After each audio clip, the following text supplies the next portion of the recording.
नमस्कार दोस्तों, स्वागत है आपका सेंटर फॉर एम्बिशन के यूट्यूब चैनल पर। मॉडर्न हिस्ट्री की सीरीज में हम लोग घटना चक्र और उसके कुछ टॉपिकों पर चर्चा कर रहे थे, जिसमें आज हम लोग ब्रिटिश की आर्थिक नीतियां और उन आर्थिक नीतियों का भारत पर क्या प्रभाव रहा, है ना। ब्रिटिश शासन में भारतीय अर्थव्यवस्था या इसका भारत पर क्या प्रभाव रहा, इन पर हम लोग जो है विस्तार से चर्चा करेंगे। ठीक है, चलिए क्वेश्चन के माध्यम से हम लोग एक एक टॉपिक को कवर करेंगे, है ना। चलिए,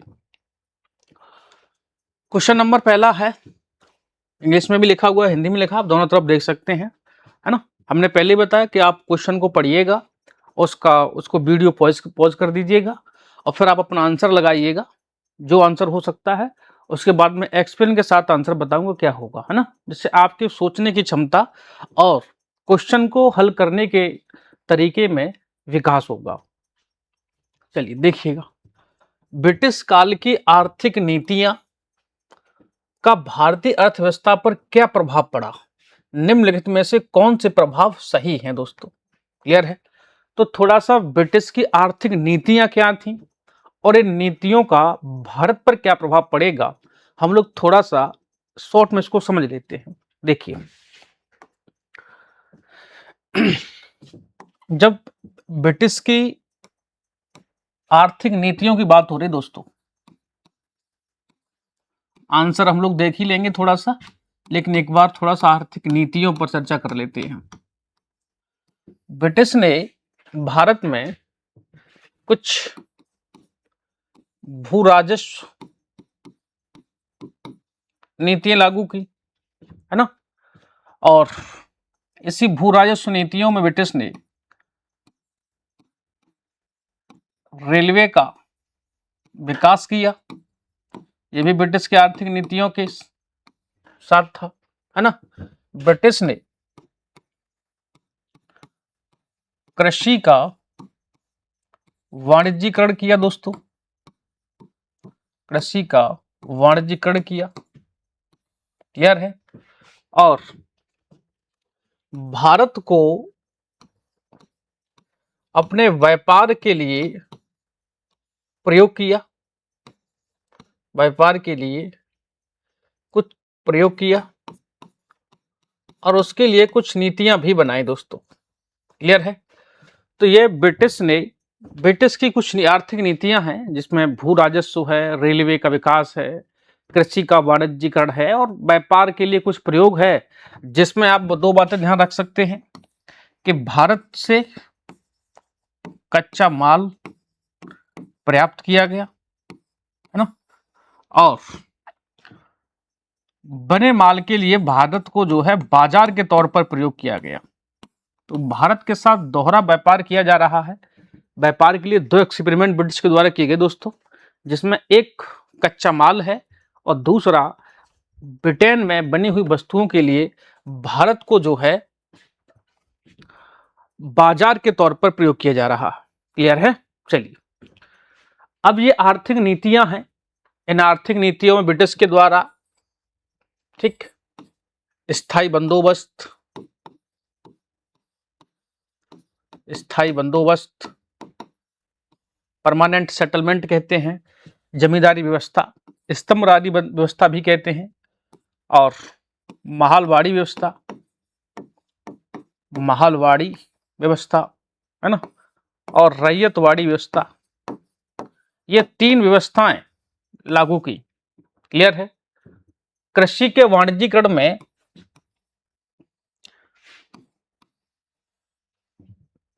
रेलवे के विकास इसलिए किया गया कि कच्चे माल की प्राप्ति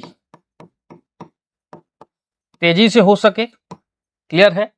भारत के अंदरूनी क्षेत्रों तक तीव्र गति से पहुंचा जा सके और वहां से जो है कच्चा माल प्राप्त किया जा सके और बाजार तक पहुंच सुनिश्चित हो जाए, बाजार तक तीव्र गति से पहुंच सुनिश्चित हो जाए। रेलवे के निर्माण का यही उद्देश्य था, क्लियर है। कृषि के वाणिज्यीकरण में दोस्तों वाणिज्यिक फसलों को बढ़ावा दिया गया, वाणिज्यिक फसलों को बढ़ावा दिया गया, क्लियर है। खाद्यान्न फसलों की अपेक्षा वाणिज्यिक फसलें, जिसमें चाय, कॉफी, तंबाकू,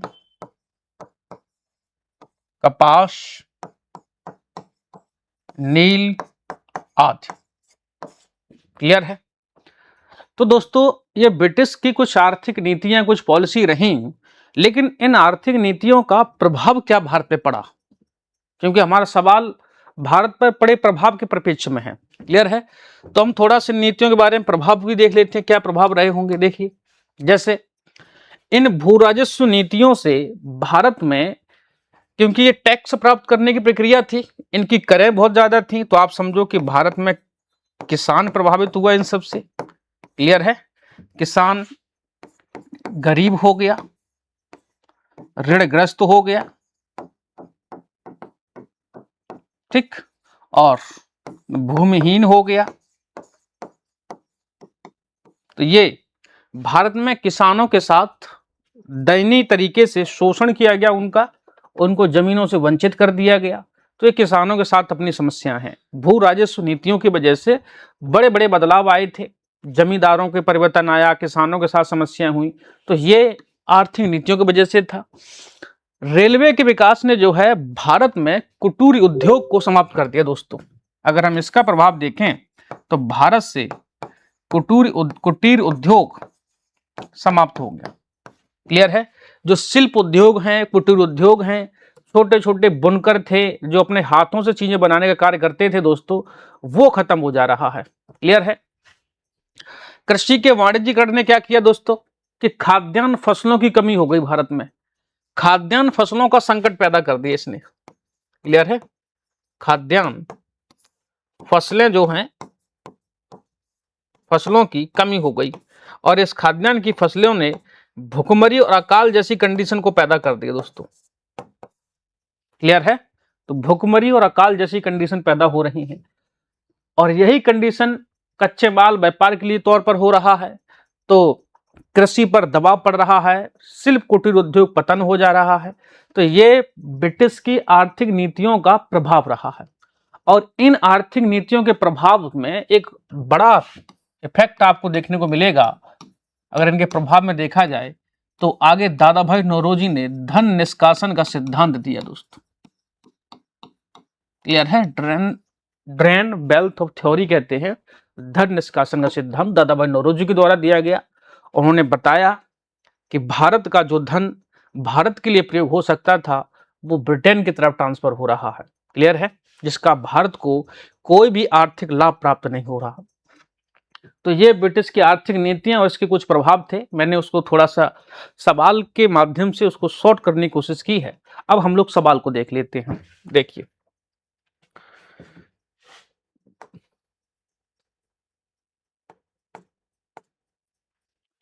ब्रिटिश की आर्थिक नीतियों का भारतीय अर्थव्यवस्था पर कौन कौन से प्रभाव पड़े, इसमें सही स्टेटमेंट बताना दोस्तों। क्लियर है। पढ़ते हैं। स्वतंत्र उद्योगों के स्थान पर भारत के कुटीर हस्तशिल्प उद्योगों का पतन हुआ दोस्तों, है ना। अभी हमने स्टेटमेंट पढ़ा ही था। India cottage and handicraft industries declined, giving way to independence industries. तो जो स्वतंत्र उद्योग, शिल्प उद्योग काम कर रहे थे, उनका पतन हो गया। क्लियर है। नेक्स्ट, भारत से कच्चे माल का निर्यात कर ब्रिटेन के उद्योगों के लिए सस्ते संसाधन उपलब्ध कराए गए दोस्तों। अभी हमने लास्ट में देखा था कि भारत को कच्चे माल का निर्यातक तथा ब्रिटेन में बने हुए वस्तुओं का आयातक बना दिया गया था। क्लियर है। तो दोस्तों, ये भी बात स्टेटमेंट हमारा ठीक, ये भी स्टेटमेंट ठीक है। भारत को ब्रिटिश निर्मित वस्तुओं के लिए तैयार बाजार के तौर बना दिया गया था दोस्तों। क्लियर है।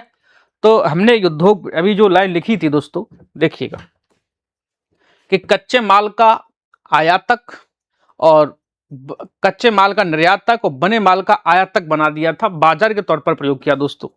क्लियर है। तो हमारे ये तीनों स्टेटमेंट ठीक हैं दोस्तों। क्लियर है। तीनों स्टेटमेंट ठीक हैं। हमारा आंसर हो जाएगा ऑप्शन नंबर डी। क्लियर है। इंग्लिश में भी लिखा हुआ, आप देख लीजिएगा। ब्रिटिश की आर्थिक नीतियों का भारत पर क्या प्रभाव पड़ा, तो ये ऑप्शन नंबर डी के माध्यम से प्रश्न नंबर पहला सही हो जाता है। चलिए नेक्स्ट क्वेश्चन देखते हैं।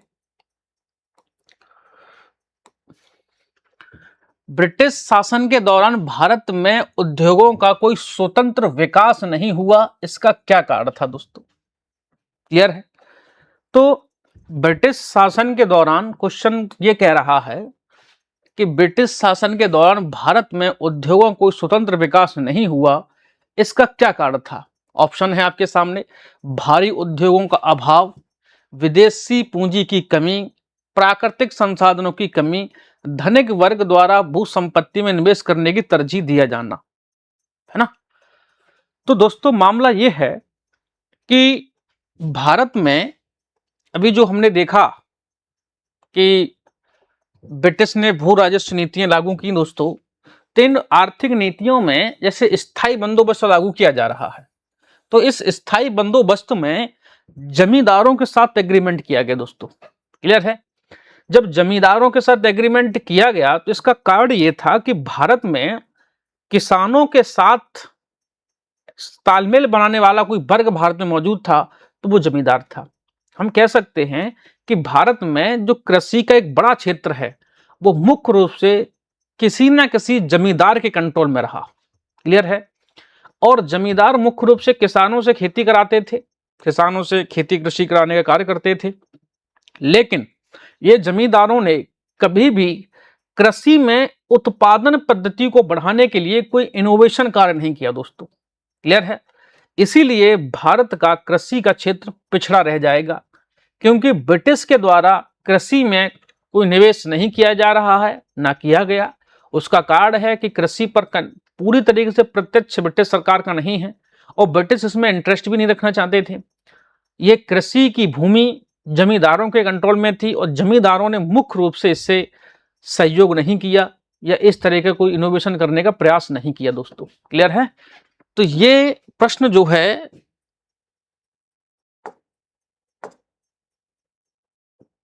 कह रहा है कि उद्योगों को स्वतंत्र विकास नहीं हुआ, तो ये मामला इसमें है कि धनिक वर्ग द्वारा भू संपत्ति में निवेश करने को तहेर दिया जाना, है ना।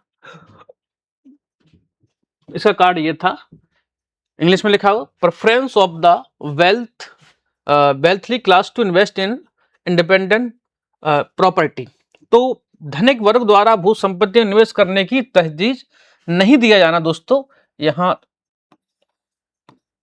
नहीं दिया जाना, ये मामला होगा हमारा। तो ऑप्शन नंबर डी आंसर हो जाएगा इसका। भारत में उद्योगों का विकास नहीं हो पाया, इसका कारण यह था कि भारत में जो पूंजीपति वर्ग था, धनी वर्ग था, जमींदार वर्ग था, इसके द्वारा मुख्य रूप से कोई भी विकास नहीं किया गया। क्लियर है? तो आंसर ध्यान रखिएगा ऑप्शन नंबर डी।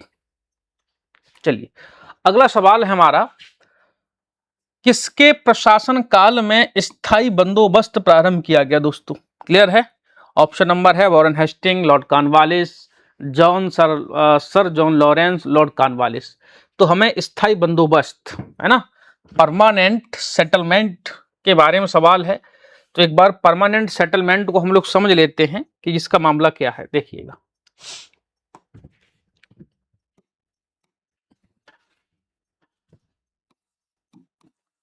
स्थायी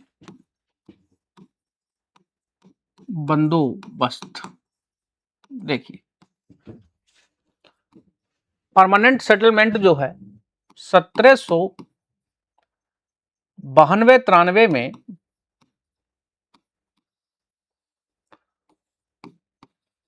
लॉर्ड कॉर्नवालिस के द्वारा, लॉर्ड कॉर्नवालिस द्वारा इसको लागू किया गया था। क्लियर है? दूसरी बात, इसकी क्या विशेषताएं और थी?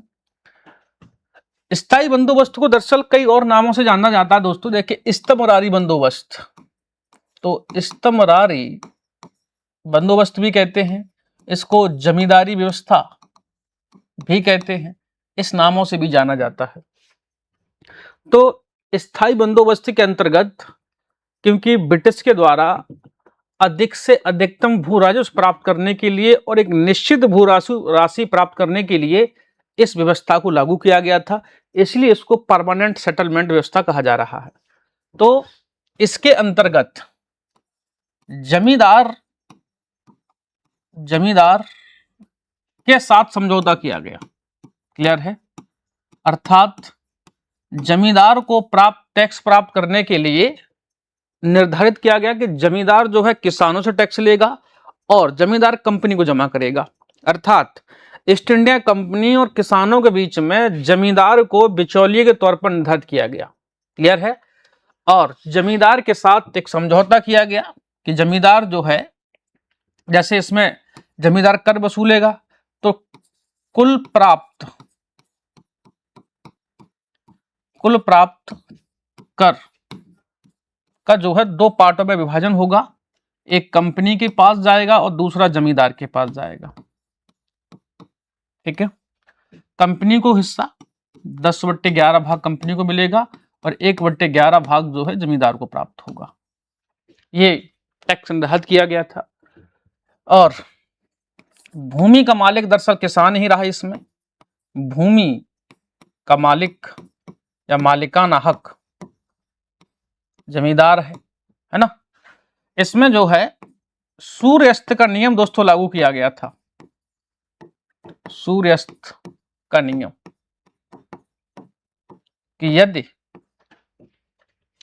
कोई भी जमींदार कर या टैक्स देने में विफल हो जाता है निर्धारित समय पर, तो उसकी जमींदारी नीलाम कर दी जाएगी, किसी और को ट्रांसफर कर दी जाएगी।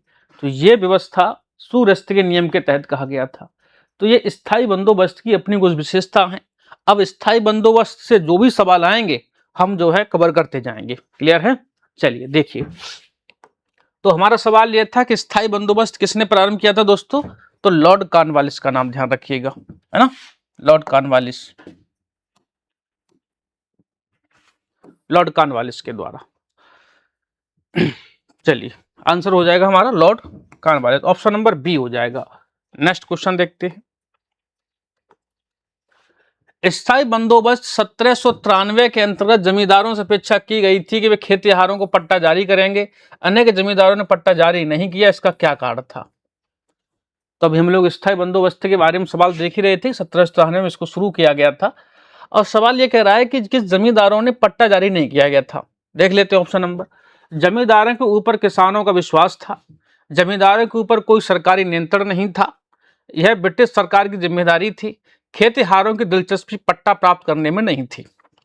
तो पहले ये जो पट्टा निर्धारित करने का मामला ये था कि यदि जमींदार किसानों को पट्टा जारी कर देते तो इसका मतलब होता कि भूमि का मालिकाना हक, ठीक, भूमि का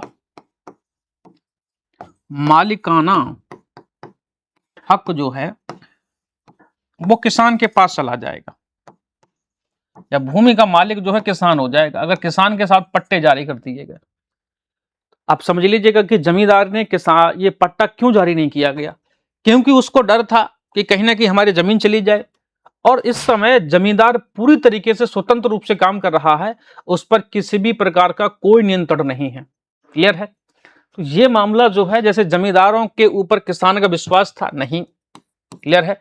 किसान तो इससे नफरत करते थे, घृणा करते थे। ब्रिटिश सरकार की जिम्मेदारी थी, नहीं, ब्रिटिश सरकार को कोई लेना देना नहीं था। खेतिहारों की दिलचस्पी पट्टा प्राप्त करने में नहीं थी, नहीं, वो तो चाह रहे थे। क्लियर है?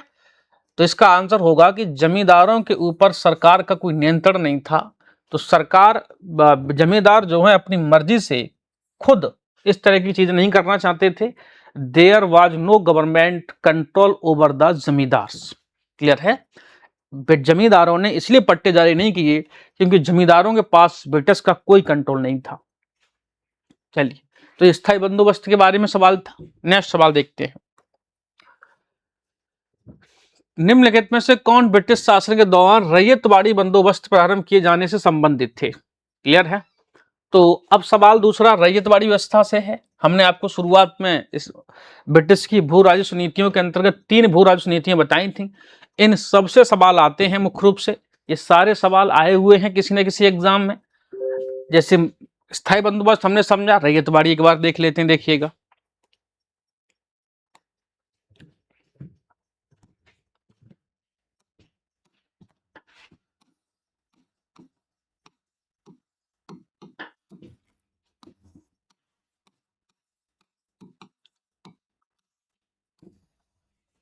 देखिए,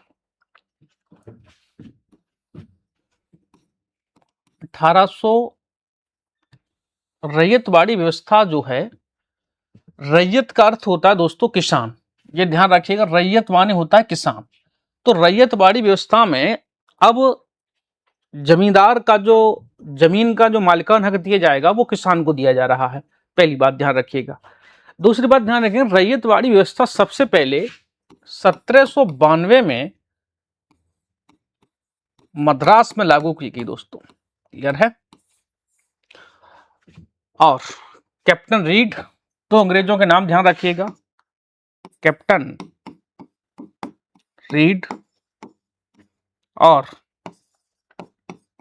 थॉमस मुनरो, क्लियर है, थॉमस मुनरो, इन दोनों के द्वारा फिर इस व्यवस्था को मुख्य रूप से 1820 में कई जगह पर लागू किया गया है ना, जिसमें आप देखेंगे तो बंबई का क्षेत्र शामिल है ना, असम का क्षेत्र शामिल है, ठीक, कर्नाटक का क्षेत्र शामिल है आदि, मद्रास हमने आपको बता ही दिया, ठीक। तो इन क्षेत्रों में इनके द्वारा 1820 में रैयतवाड़ी व्यवस्था को व्यवस्थित तरीके से लागू किया जा रहा है। दूसरी बात ध्यान रखना है कि रैयतवाड़ी व्यवस्था में अब भूमि प्रत्यक्ष रूप से जो कर है, प्रत्यक्ष रूप से कर किसान से वसूला जा रहा है। अब इस बार जो है जमींदार को बिचौलिए के तौर पर भी इससे खत्म कर दिया गया। अब डायरेक्ट टैक्स जो है किससे वसूला जा रहा है, किसान से, किसान के साथ प्रत्यक्ष संबंध स्थापित किया जा रहा है ना। दूसरी बात ध्यान रखिएगा कि भूमि का मालिकाना हक, अब भूमि का मालिक जो है कौन हो गया, किसान हो गया, क्लियर है। और इसी के तहत किसान को पट्टा जारी किया जा रहा है, पट्टा जारी किया जा रहा है, जिसमें किसान के साथ बहुत सारी चीजें उसमें लिखी जा रही हैं। किसान का उसमें हुलिया लिखा जा रहा है, किसान की भूमि, भूमि की गुणवत्ता, उत्पादन, उसकी एरिया, क्षेत्र, ये सारी चीजें उसमें लिखी जाती थी, उसको पट्टा कह रहे हैं, क्लियर है। एक कह सकते हैं भूमि से संबंधित एक दस्तावेज है जो किसानों को जारी किया जा रहा है ईस्ट इंडिया कंपनी की तरफ से, ठीक। रैयतवाड़ी व्यवस्था जो है ध्यान रखिएगा, भारत के टोटल 51% एरिया पर लागू है। जो अभी हमने स्थायी बंदोबस्त देखा दोस्तों, वो 19% एरिया पर लागू था, और ये रैयतवाड़ी व्यवस्था 51% एरिया पर लागू है, अर्थात ये तीनों व्यवस्थाओं में सर्वाधिक क्षेत्र पर लागू था, सर्वाधिक क्षेत्र पर लागू है, इस बात को भी ध्यान रखिएगा। अगर सवाल ऐसा आ जाए कि रैयतवाड़ी व्यवस्था, महालवाड़ी व्यवस्था, स्थायी बंदोबस्त जो है, इनमें सबसे ज्यादा कौन सी लागू थी,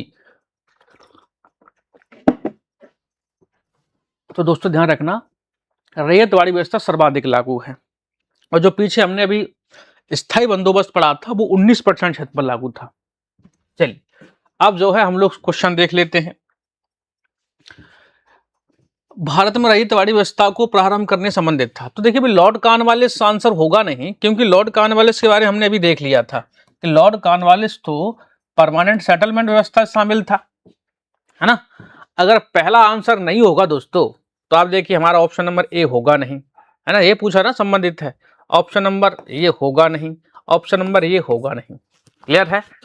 तो कभी कभार क्या होता है कि क्वेश्चन में एलिमेंट तरीका भी काम कर जाता है।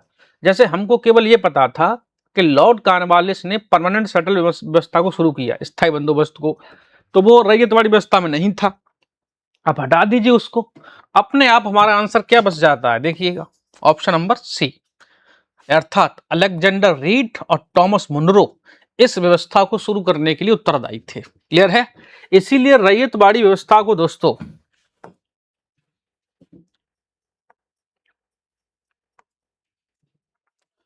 इसको जो है मुनरो व्यवस्था भी कहा जाता है, ध्यान रखिएगा, मुनरो व्यवस्था भी कहा जाता है, ठीक।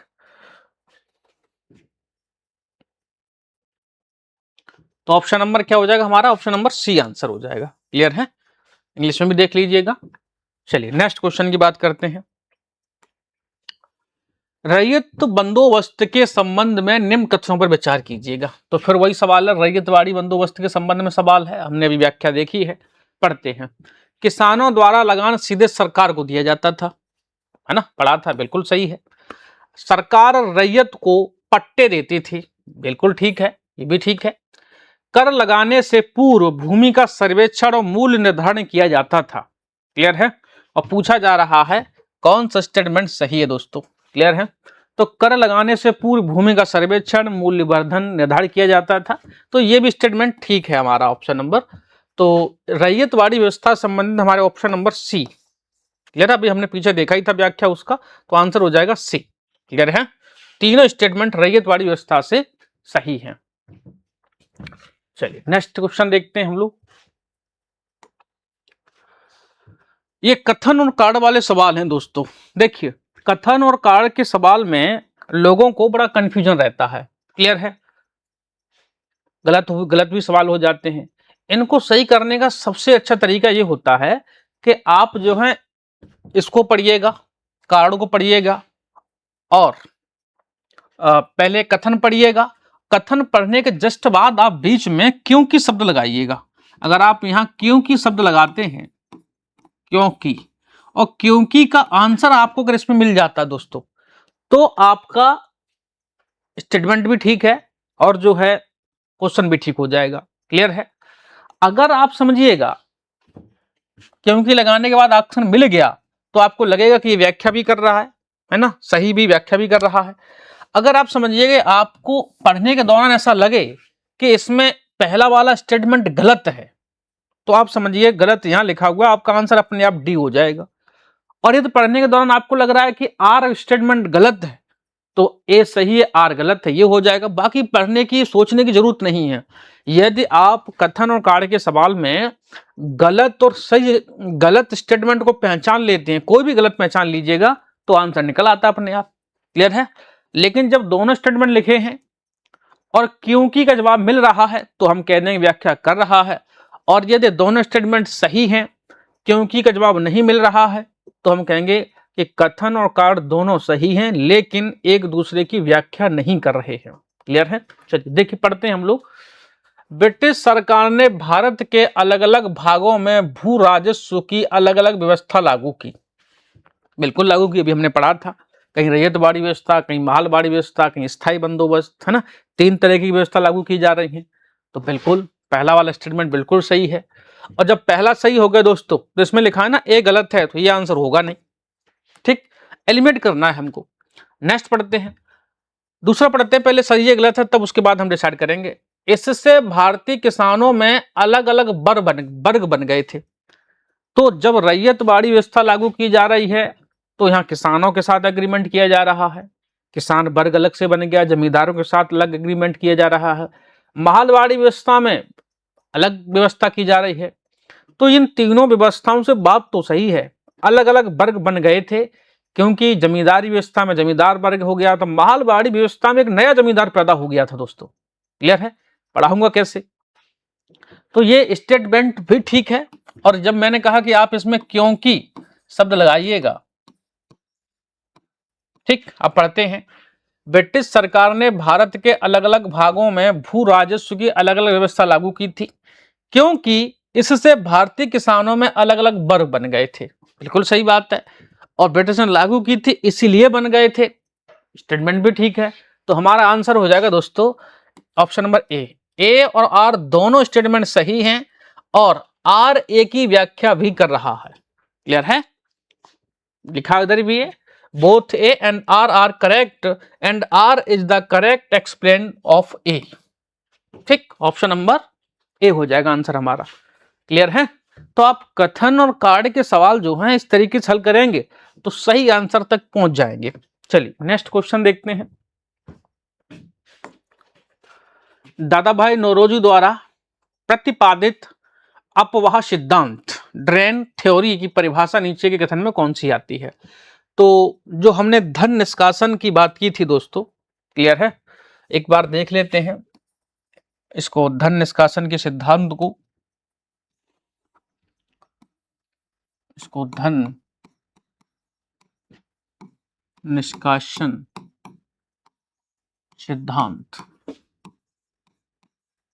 देखिए, धन निष्कासन सिद्धांत को देने वाला कौन था, ये ध्यान रखिए। इसका प्रतिपादन किसने किया दोस्तों? प्रतिपादन, तो इस बात को ध्यान रखिएगा, दादा भाई नौरोजी। दादा भाई नौरोजी इसके प्रतिपादक है ना। इन्होंने, दादा भाई नौरोजी ने एक पुस्तक लिखी थी, the poverty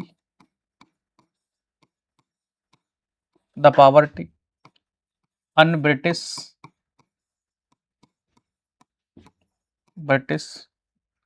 the poverty and un British rule in India. ठीक, इस तरीके की किताब है। इसी किताब में इन्होंने धन निष्कासन का सिद्धांत दिया। दरअसल ये सिद्धांत क्या कह रहा है, इस सिद्धांत का अर्थ क्या है दोस्तों, मीनिंग क्या है, तो देखिए, दादा भाई नौरोजी कह रहे हैं कि भारत का धन या संसाधन ब्रिटेन की तरफ जा रहे हैं। ठीक, जिनका भारतीयों को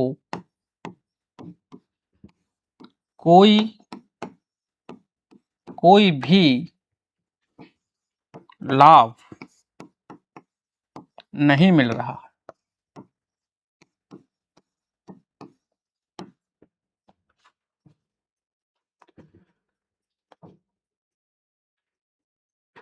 क्लियर है? मतलब भारत के धन और भारत के संसाधन जो है ब्रिटेन की तरफ जा रहे हैं, जिसका भारत को कोई भी लाभ नहीं मिल रहा है। जैसे भारत का धन, भारत का पैसा कैसे ब्रिटेन की तरफ जा रहा है, तो धन निष्कासन के अगर हम लोग इसमें देखें कि किस तरीके से पैसा जा रहा है, ठीक, कैसे जा रहा है, इस आंसर को समझते हैं। तो देखिए, ब्रिटेन के द्वारा ब्रिटिश अधिकारियों को जो वेतन दिया जा रहा है, भारतीय राजस्व से दिया जा रहा है, भारत से जो टैक्स प्राप्त किया जा रहा है, उस टैक्स के माध्यम से उनको पेमेंट किया जा रहा है। अब वो ब्रिटिश अधिकारी चाहे भारत में काम कर रहा है, चाहे वो ब्रिटेन में काम कर रहा है, उसको पेमेंट जो है, सैलरी जो है, वेतन भारत के राजस्व से दिया जा रहा है। क्लियर है? तो बताओ, भारत का पैसा ब्रिटेन की तरफ जा रहा है ना? बिल्कुल है। भारत जो, ब्रिटिश जो है अपना व्यापार कर रहे हैं, व्यापार का पैसा, व्यापार में जो सामान खरीद रहे हैं, बेच रहे हैं, वो सारा का पैसा भारतीय राजस्व से प्राप्त हो रहा है। अंग्रेजों ने भारत से टैक्स प्राप्त किया, उस टैक्स के माध्यम से भारत से वस्तुएं खरीदी और फिर उनको ब्रिटेन में या दूसरी जगह पर बेच रहे हैं। तो ब्रिटिश का व्यापार भी मुख्य रूप से भारतीय पैसे से हो रहा है। क्लियर है? और क्या मामला था कि युद्ध व्यय, कंपनी युद्ध चाहे भारत में लड़ रही है, चाहे भारत से बाहर लड़ रही है, इन युद्धों में जो भी खर्च हो रहा है, बंदूक, तोपों, सैनिकों की वर्दी, जूते आदि पर जो खर्च हो रहा है, वो खर्चा भी भारतीय राजस्व से पे किया जा रहा है। क्लियर है? तो ये इस तरीके से भारत का धन ब्रिटेन की तरफ जा रहा है। ये दादा भाई नौरोजी धन निष्कासन के सिद्धांत के माध्यम से लोगों को समझाने का प्रयास कर रहे हैं। क्लियर है? तो ये सारी की सारी चीजें जो हैं, तीनों की तीनों चीजें भारतीय राजस्व से हो रही हैं, इंडियन रेवेन्यू जो टैक्स प्राप्त होता था उसके माध्यम से हो रहा है। क्लियर है? तो ये धन निष्कासन से संबंधित कुछ बातें हैं। और अब हम सवाल को देख लेते हैं कि सवाल क्या कह रहा है, या आगे भी जो सवाल आएगा इनसे कवर हो जाएगा। चलिए देखिए, तो अपवाह सिद्धांत एक नया नाम लिख दिया है, ड्रेन थ्योरी। इसको धन निष्कासन का सिद्धांत कह रहे हैं हम लोग, है ना। एक नया नाम है अपवाह सिद्धांत। अपवाह माने होता है प्रवाह, बहना। इंग्लिश में लिखा हुआ है ड्रेन थ्योरी, ये ध्यान रखिएगा। चलिए, कि सही परिभाषा नीचे किस कथन में आती है। हमको ये 4 स्टेटमेंट दिए हैं, इनमें से किसी एक को उस परिभाषा का अभी हमने जो समझा उस पर अप्लाई करते हैं। देश के संसाधनों का उपयोग ब्रिटेन के हित में किया जा रहा है, ये भी ठीक है। भारत की राष्ट्रीय संपदा का एक भाग अथवा कुल वार्षिक उत्पाद ब्रिटेन को निर्यात कर दिया जाता था, जिसके लिए भारत को कोई वास्तविक प्रतिफल नहीं मिलता था। क्लियर है। साम्राज्यवादी शक्तियों के संरक्षण में ब्रिटिश उद्योगपतियों को भारत में निवेश करने के अवसर दिए जाते थे। भारत में ब्रिटिश सामान का आयात किया जाता था और यह देश को दिन प्रतिदिन अधिकारिक गरीब बनाता जा रहा था। तो दोस्तों देखिएगा परिभाषा इधर मैंने लिखी है।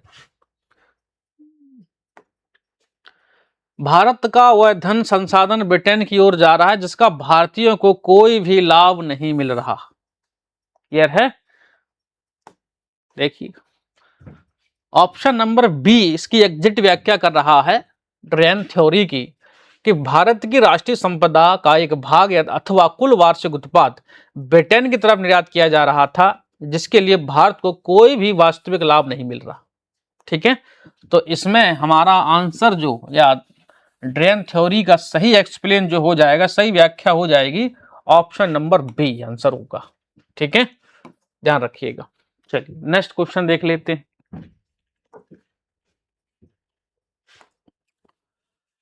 ब्रिटिश काल में सामान्यतः भारत का व्यापार संतुलन अनुकूल था। धन निकासी का स्वरूप अप्रतिफलित निर्यात था। तो देखिए भारत में ब्रिटेन के द्वारा जो व्यापार किया जा रहा था दोस्तों, अब देखिएगा थोड़ा सा ये व्यापार के बारे में कुछ बातें हैं, है ना।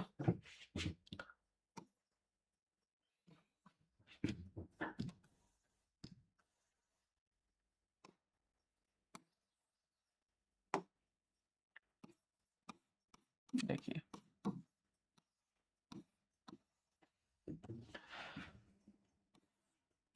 एक तरफ ब्रिटेन आयात कर रहा है भारत से, एक तरफ निर्यात कर रहा है। क्लियर है। तो ब्रिटेन भारत से अगर किसी चीज का आयात कर रहा था तो वो था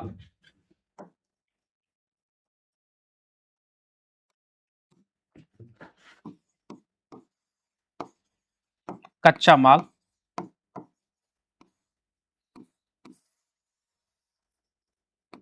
मतलब भारत से वो कच्चा माल लेके जा रहा है और भारत में लेके क्या आ रहे हैं वो, तो बनी हुई वस्तुएं, बनी हुई वस्तुएं। ये वाली मात्रा ज्यादा थी दोस्तों, या इसका मूल्य बहुत ज्यादा था और ये इसका मूल्य बहुत कम था। तो आप समझिए व्यापार संतुलन हुआ कि असंतुलन हो जा रहा है। क्लियर है।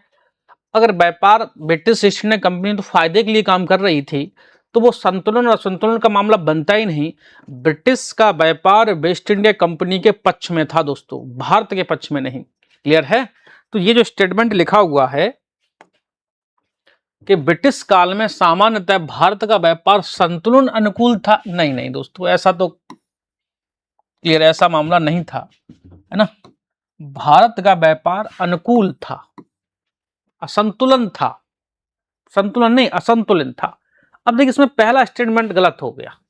अब देखिएगा आप इसमें ऑप्शन नंबर डी अपने आप आंसर हो जाएगा, क्योंकि ए गलत यहीं लिखा हुआ और कहीं लिखा ही नहीं गया, है ना।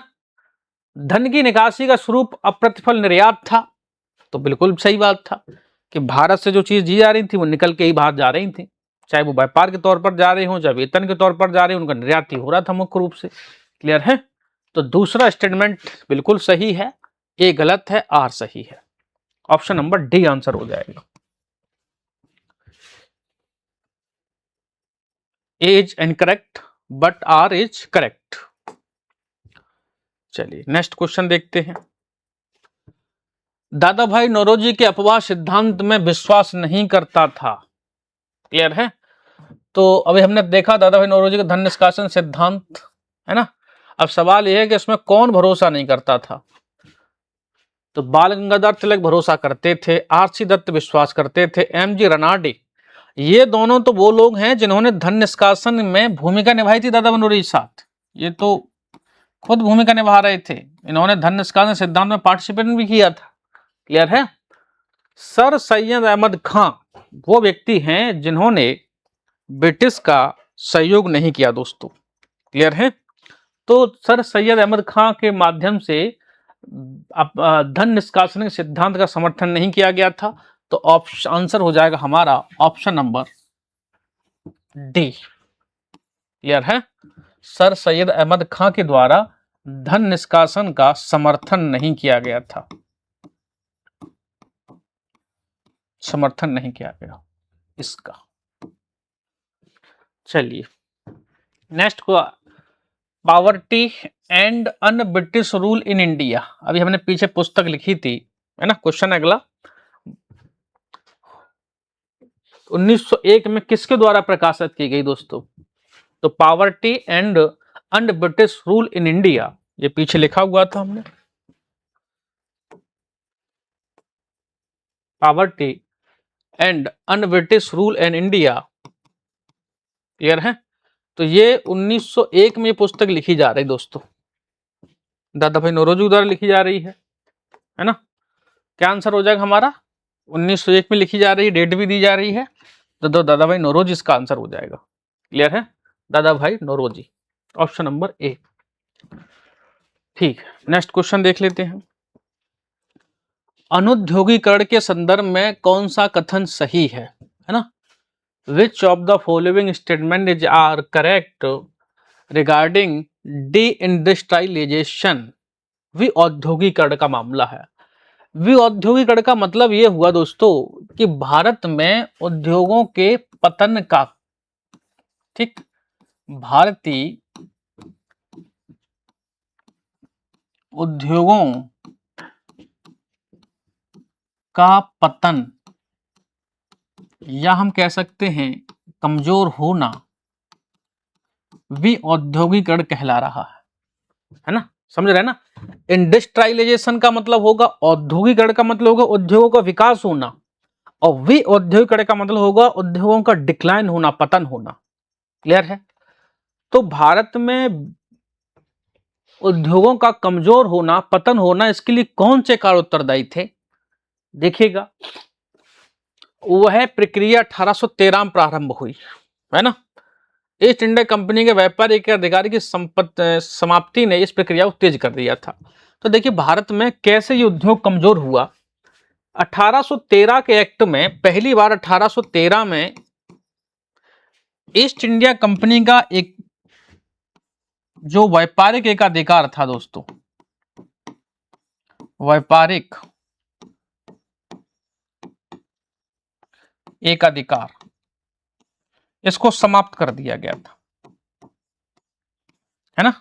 अब ये लिखा हुआ ना कि 1813 से प्रारंभ हुआ था। कैसे हुआ था ये समझ लीजिएगा कि जब 1813 में ईस्ट इंडिया कंपनी के व्यापारिक एकाधिकार को समाप्त कर दिया गया, तो फिर इसका मतलब ये हुआ कि अब अन्य यूरोपीय कंपनियां भी, अन्य यूरोपीय कंपनियां भी भारत में व्यापार कर सकती थी।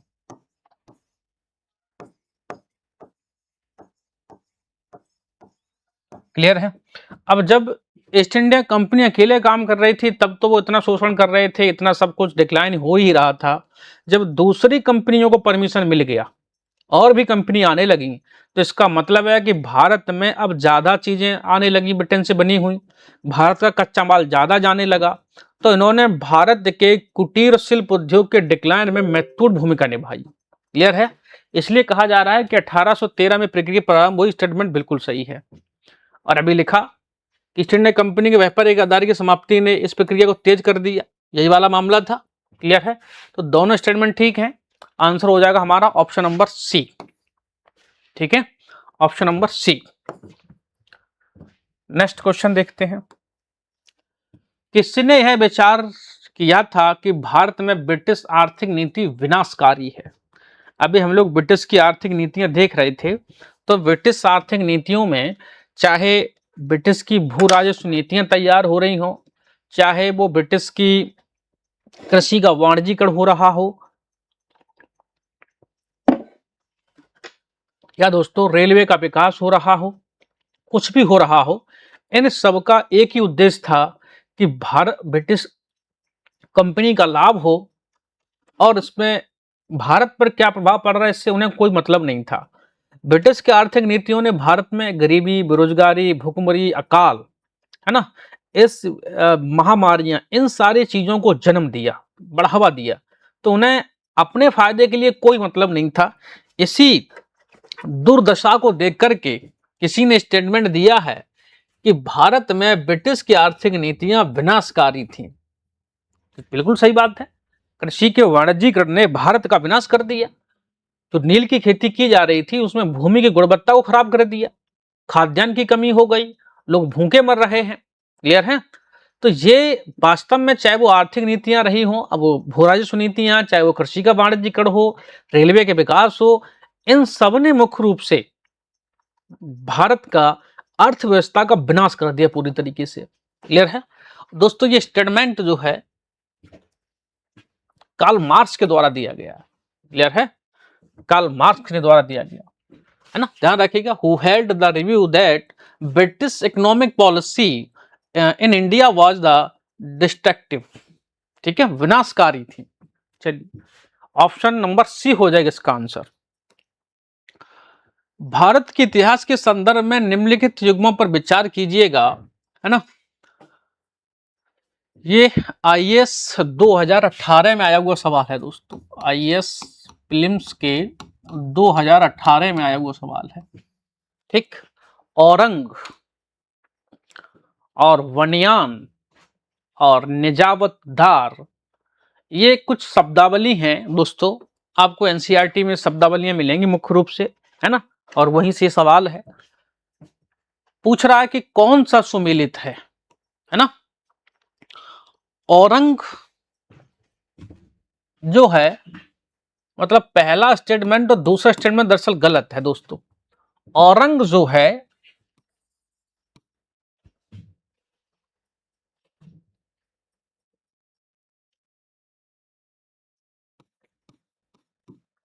औरंग, ये भंडार गृह हुआ करता था। क्लियर है? जहां कंपनी कच्चे माल को इकट्ठा करती थी या बने बनाए माल को इकट्ठा करती थी, जिसको आप गोदाम कह सकते हो, गोदाम कह सकते हो इसके लिए। तो ये वो स्थान होता था जहां पर कच्चे माल को, बने बने माल को एकत्रित किया जाता था, इकट्ठा किया जाता था। तो वो औरंग कहलाता था। इसलिए जो है पहला वाला स्टेटमेंट गलत हो जाता है दोस्तों। एक मिनट देख लेते हैं, है ना। पहला वाला स्टेटमेंट गलत हो जाता है क्योंकि राजस्व प्रभारी नहीं, वो भंडार गृह हुआ करते थे, गोदाम हुआ करते थे। अब ऑप्शन नंबर ए हमारा गलत हो जाएगा, ऑप्शन नंबर डी गलत हो जाएगा, ए की वजह से। निजावतदार राजस्व का नामित राजस्व दाता होता था। तो ये स्टेटमेंट ठीक है दोस्तों कि जो निजावतदार होता था वो टैक्स देने वाला व्यक्ति होता था, राज्य का नामित राजस्व दाता होता था, उसको निजावतदार कहा जाता था। बनियान, बनियान का मतलब दोस्तों है, बनियान ये शब्द दरअसल जो है भारत में बनिया शब्द से निकला हुआ है। ठीक, बनिया जो उस समय मुख्य रूप से अर्थव्यवस्था के मुख्य आधार हुआ करते थे। उस समय के लेवल पर जो है इनको संपन्न, आर्थिक रूप से संपन्न वर्ग कह सकते हैं, जो व्यापार वाणिज्य में संलग्न होते थे। ये वनिया मुख्य रूप से ईस्ट इंडिया कंपनी के साथ जो है एक विचौलिये के तौर पर काम करते थे, एजेंट के तौर पर काम करते थे। इसीलिए ये कहा जा रहा है कि वनिया ईस्ट इंडिया कंपनी का भारतीय एजेंट था। तो दोस्तों ये स्टेटमेंट बिल्कुल ठीक है। और दूसरा स्टेटमेंट जब हमारा ठीक हो जा रहा है तो फिर और कोई बच ही नहीं रहा है, ऑप्शन नंबर बी हमारा आंसर ठीक हो जाएगा। क्लियर है? तो थोड़ा सा धैर्य और शांति से पढ़ने की आवश्यकता है। ऑप्शन नंबर बी हमारा आंसर हो जाएगा इसमें। क्लियर है? औरंग क्या था दोस्तों? भंडार गृह है, गोदाम है, राजस्व का प्रभारी नहीं है। इस बात को ध्यान रखिएगा। चलिए नेक्स्ट प्रश्न है, आर्थिक तौर पर 19वीं शताब्दी में भारत पर अंग्रेजी शासन का एक परिणाम था। ब्रिटिश का भारत पर क्या प्रभाव पड़ा आर्थिक नीतियों का, देख लेते हैं। भारतीय हस्तशिल्पों के निर्यात में वृद्धि, क्या ऐसा हुआ था? अभी हम पढ़ रहे थे कि ब्रिटिश की आर्थिक नीतियां बनी तो उससे क्या भारत के हस्तशिल्पों के निर्यात में वृद्धि हो गई थी। इसका मतलब यह हुआ कि भारत में हस्तशिल्प उद्योग का विकास हो गया। जब विकास हुआ तभी तो उत्पादन हुआ, उत्पादन हुआ तभी निर्यात हुआ, है ना? नहीं नहीं, ऐसा नहीं था। हस्तशिल्पों के निर्यात में वृद्धि तब होगी जब उसका विकास हो, जबकि हस्तशिल्प उद्योग को तो डिक्लाइन हो गया था, ये नहीं था, है ना? अंग्रेजी शासन का परिणाम पूछा जा रहा है 19वीं सेंचुरी में, ये ध्यान रखिएगा। भारतीयों के स्वामित्व वाले कारखानों की संख्या में वृद्धि हुई। जब ही हस्तशिल्प का पतन ही हो रहा है तो कारखानों का विकास कैसे? गलत बात है ना? नगरीय जनसंख्या में तीव्र वृद्धि हुई? नहीं नहीं, ऐसा कुछ नहीं है। भारतीय कृषि का वाणिज्यीकरण हुआ था दोस्तों, क्लियर है? हम लोग आर्थिक नीतियों में पढ़ रहे थे तो कृषि का वाणिज्यीकरण इस समय ब्रिटिश के द्वारा किया गया, तो ये ऑप्शन नंबर सी इसका सही हो जाएगा, देख लीजिएगा। The commercialisation of the Indian agriculture, कृषि का वाणिज्यीकरण किया गया था 19वीं शताब्दी में, क्लियर है? तो ये 19वीं शताब्दी का एक बड़ा परिणाम था भारतीय समाज पर, भारत की अर्थव्यवस्था पर, जिसको कृषि का वाणिज्यीकरण कहा जा रहा है, क्लियर है? तो इस तरीके से ऑप्शन नंबर सी आंसर हो जाएगा हमारा। चलिए नेक्स्ट देख लेते हैं। तो ये आज के इसमें हम लोगों ने कृषि का वाणिज्यीकरण और उसका भारत पर क्या प्रभाव पड़ा, इसको हमने विस्तार से समझा प्रश्नों के माध्यम से। आगे की चर्चा हम लोग अगले वीडियो में करेंगे। थैंक यू, धन्यवाद।